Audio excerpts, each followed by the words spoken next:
Yes dear student of class 7, आज हम लोग आपके हिस्ट्री सेक्शन से चैप्टर फर्स्ट यूनिट फर्स्ट का chapter first pre Mughal period ये हम पढ़ेंगे। ठीक है बच्चों, अब ये क्या कहना चाहता है, ये जो चैप्टर है, जो इसका टाइटल है, हमें ये समझाना चाहता है कि जब हमारी कंट्री में मुगल जो राजा थे वो आए, जैसे हम बाबर की बात करें, हम अकबर की बात करें, हम हुमायूं की बात करें, ठीक है, तो ये सारे जब मुगल राजा जब आए हमारे देश में, उससे पहले का जो पीरियड था हम उसके बारे में पढ़ेंगे इसमें, और वो कब से स्टार्ट हुआ, क्या था उस वक्त में, हमारा ट्रेड, हमारा व्यापार क्या था, क्या कहलाता था वो पीरियड, हम वो सब पढ़ेंगे।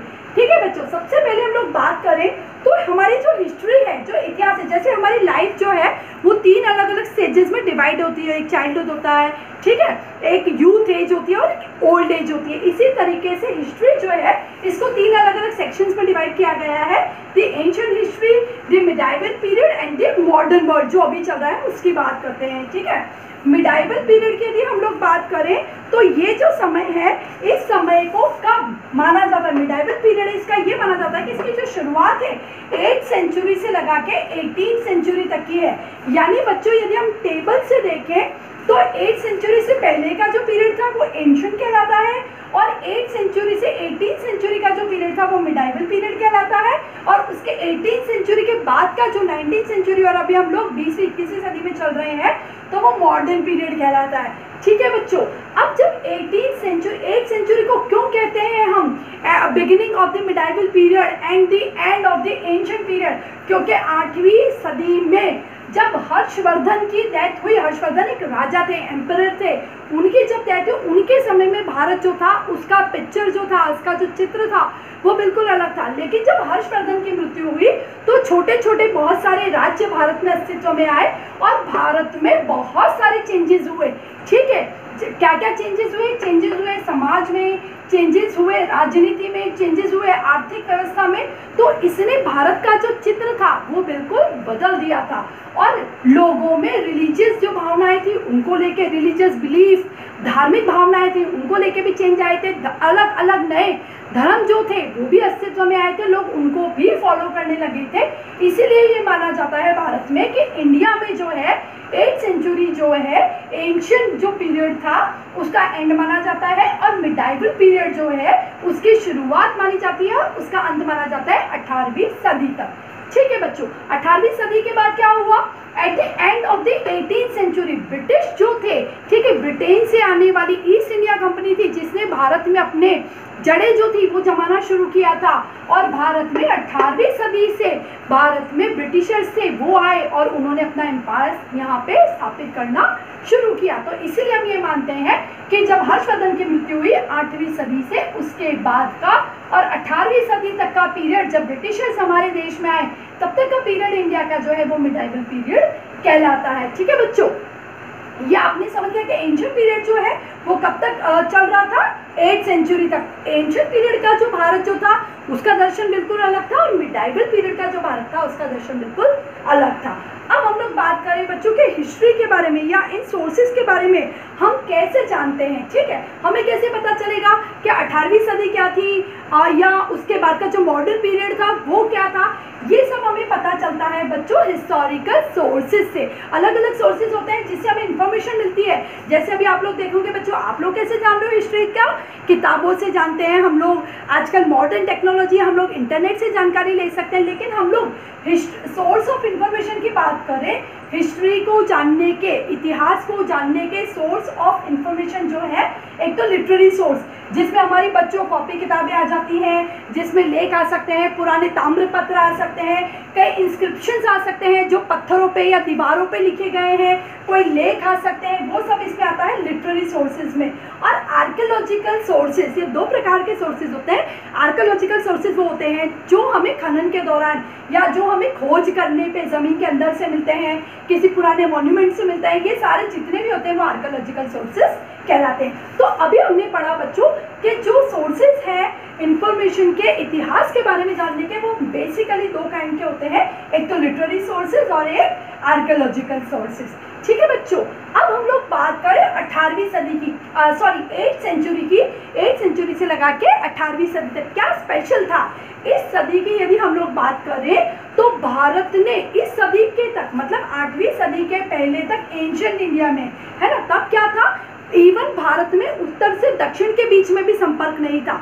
लेकिन हम लोग बात करें 8th सेंचुरी से 18th सेंचुरी में, यानी मिडाइवल पीरियड में, इस पीरियड में भारत ने न केवल उत्तर से दक्षिण तक, यानी हम लोग बात करें जम्मू कश्मीर से लगा के कन्याकुमारी तक भारत आपस में संपर्क में आ चुका था, और दूसरा न केवल भारत के अंदर, भारत के बाहर से, यानी भारत के जो आसपास के जो देश थे उनके साथ भी भारत का संपर्क होने लगा था।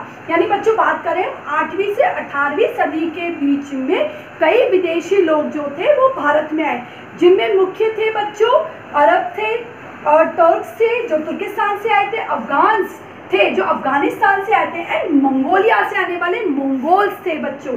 तो ये जो जाति थी या ये जो लोग थे, ये भारत के बाहर के देशों से, इन्होंने भारत व्यापार करना, अपने अपने बिजनेस को चलाने के लिए इन लोगों ने भारत आना स्टार्ट किया। ठीक है, कम्युनिकेट किया, कम्युनिकेट करना, कांटेक्ट करना, भारत के लोगों के साथ जुड़ना। अब बच्चों क्या हुआ था 712 AD में, ठीक है, एनोडोमेंस कहते हैं बच्चों, एडी का मतलब होता है एनोडोमेंस। ठीक है, अरब जो थे उन्होंने किस पे, अरब इन्वेडर्स थे, जो अरब के आक्रमणकारी जो थे, उन्होंने सिंध जो अभी मौजूद है पाकिस्तान प्रांत में, तो उन्होंने सिंध पे अपना कब्जा जमा लिया। तो अब उनके पास दो रास्ते थे बच्चों भारत आने के, एक तो वो लोग पानी के रास्ते बड़ा चक्कर काट के भारत आ सकते थे, और एक सीधा अफगानिस्तान। अब आप मैप देखोगे तो आपको, सॉरी अरब जो है, आप मैप देखोगे आपको पता चल जाएगा बच्चों, सिंध, पाकिस्तान, सिंध होते हुए वो भारत आ सकते थे। यानी उन्होंने भारत आने का जो लैंडमार्क था, जो लैंड रूट जो था, वो भी ढूंढ लिया था। क्या इंटेंस था बच्चों उस वक्त इनका भारत आने का था? कुछ ऐसे थे जिनको भारत में उस वक्त गोल्डन बर्ड कहलाता था, सोने की चिड़िया था बच्चों भारत, और इन लोगों का सबका अट्रैक्शन हुआ कि भारत में बहुत पैसा है, बहुत गोल्ड है, और हम वहाँ चलें। तो ये अपने अपने व्यापार, बिजनेस, अलग अलग स्कीम लेके भी भारत ये आए। इसके बाद बच्चों हम लोग बात करें कि जो मिडाइवल पीरियड है इसको भी अलग अलग 2 सेक्शंस में बांटा गया। अभी हम लोग बात कर रहे थे जब हिस्ट्री की हम लोग बात करें तो हिस्ट्री को 3 अलग अलग सेक्शंस में बांटा गया, ancient history, medieval and modern history. ठीक है, अब हम लोग बात करें बच्चों मिडाइवल पीरियड की, यानी हम लोग बात कर रहे हैं 8वीं सदी से 18वीं सदी तक की। अब यदि हम इसकी बात कर ले तो इस सेक्शन को भी, मिडाइवल पीरियड को भी 2 डिफरेंट सेक्शन में या 2 अलग अलग भागों में बांटा गया। जो शुरू का था यानी पहले का था उसे हमने कहा अर्ली मिडाइवल पीरियड। इसका टाइम एरा है 750 to 1200 AD जिसको हम कह सकते हैं, एंड लेटर मिडाइवल पीरियड यानी बाद का मिडाइवल पीरियड, इसका टाइम पीरियड था 1200 to 750 AD। ठीक है बच्चों, यहाँ तक हमारे अच्छे से समझ में आ गया कि इस समय भारत में बहुत सारे चेंज हुए थे। भारत में व्यापार जो था वो निखरने लगा था। पहले भारत का व्यापार लिमिटेड था, मतलब सिर्फ नेशनल लेवल पे था, हमारे देश तक था, लेकिन 18वीं सदी आते आते यानी 18th सेंचुरी आते आते भारत विश्व के और देशों के साथ भी व्यापार करने लगा था। अब जब ये अरब्स आए बच्चों, इन्होंने भारत में आके अपना रूट, और ये लोग कहाँ पे सेटल हुए, सी रूट से आए और मलाबार कोस्ट से भारत में ये वहाँ पे आके सेटल हो गए। ठीक है बच्चों, अब देखिए आज हम लोग वापस एक बार फटाफट ग्लैंस देखेंगे कि हमने क्या पढ़ा था, फिर आप इसको नोट डाउन करेंगे। देखिए बच्चों, हम लोग पढ़ रहे हैं प्री मुगल पीरियड, आपका फर्स्ट चैप्टर है हिस्ट्री से। ठीक है, हिस्ट्री को 3 अलग अलग भागों में बांटा जा सकता है, N ancient, the medieval and the modern history. ठीक है, अब हम लोग इसमें बात कर रहे हैं particular, I am talking about the medieval period. Medieval period की शुरुआत होती है हर्षवर्धन की मृत्यु के बाद, यानी 8वीं सदी से 18वीं सदी तक। क्या चेंजेस हुए हर्षवर्धन की मृत्यु के बाद? सोशल चेंजेस आए 18वीं सदी में, पॉलिटिकल सोशल सामाजिक बदलाव आए, लोगों के रहन सहन का तरीका, लैंग्वेज इस्तेमाल करने का तरीका, लोगों के विद्या ग्रहण करने का तरीका, समाज की व्यवस्थाएं, मकान बनाना या मॉन्यूमेंट्स बनाना, उन सबके पैटर्न में चेंज आना, सब सोशल चेंजेस हैं। पॉलिटिकल चेंजेस की बात करें यदि हम लोग, तो जो राजा महाराजा थे उनके व्यापार करने का तरीका, उनके अपने राज्यों को बांटने का तरीका, सब कुछ चेंज आना। इकोनॉमिकल चेंज, आर्थिक चेंज आना देश में, और इन सारी चीजों में चेंजेस आए हर्षवर्धन की मृत्यु के बाद। 18वीं सदी के अंत में, यानी यहाँ की मैं बात कर रही हूँ, 18वीं सदी के अंत में, यानी जब मॉडर्न पीरियड भारत में, मॉडर्न हिस्टोरिकल पीरियड स्टार्ट हुआ, तो तब आए ब्रिटेन से ब्रिटिश, जिन्होंने ईस्ट इंडिया कंपनी से अपनी शुरुआत की थी, और भारत में उसके बाद इन्होंने तकरीबन बच्चों 200 वर्ष राज किया। ठीक है, अब बात करते हैं हम लोग एंशिएंट पीरियड की। एंशिएंट पीरियड कब तक था बच्चों? 8वीं सदी तक। अब हम बात करते हैं कि ये सब जानकारी जो है हमें इतनी सारी जानकारी में कहाँ से प्राप्त हो सकती है, तो हिस्ट्री जानने के सोर्सेज ऑफ इंफॉर्मेशन है। जानकारी कहाँ से प्राप्त हो सकती है? दो तरीके के बेसिक सोर्स होते हैं, लिटरेरी सोर्सेज और आर्कियोलॉजिकल सोर्सेज। ठीक है, लिटरेरी सोर्सेज क्या क्या होते हैं बच्चों? रिटर्न हो सकते हैं, कोई पेंटिंग्स हो सकती हैं, कोई ड्राइंग हो सकती हैं, कोई ताम्र पत्र पे लिखा हुआ हो सकता है बच्चों। ठीक है, कोई शिलालेख हो सकते हैं, वो सब लिटरेरी सोर्सेज कहलाते हैं। और आर्कियोलॉजिकल सोर्सेज, जो मॉन्यूमेंट्स हो सकते हैं, जो ज़मीन में से हमें कोई नगर खोद के मिला है, वो सब हो सकते हैं, रिमेनिंग्स जो अवशेष कहलाते हैं वो। तो अब ये दो सोर्सेज होते हैं जिसके माध्यम से हम हिस्ट्री को जान सकते हैं। इंडिया जो है, इंडिया में मिडाइवल पीरियड में बाहर के बहुत सारे लोग आए, यानी भारत से बाहर के अलग नई नई जातियाँ आई, जिसमें थे अरब से, तुर्क से, अफगान से जो कि अफगानिस्तान से आए थे, मंगोल से जो मंगोलिया से आए थे। ठीक है बच्चों, अब हम लोग बात करें पर्टिकुलर इनकी, अरब्स की बात करें 712 AD में, यानी एनो डोमिनस में अरब जो थे, इन्होंने सिंध पे अपनी जीत प्राप्त कर ली, और इन्होंने भारत, ये समुद्र से आने का रास्ता तो जानते थे भारत, लेकिन इन्होंने सिंध के मार्ग से लैंड रूट भी भारत के लिए खोज लिया, और इनका भारत आना आसान हो गया। And they got a short distance में उनका कम हो गया था।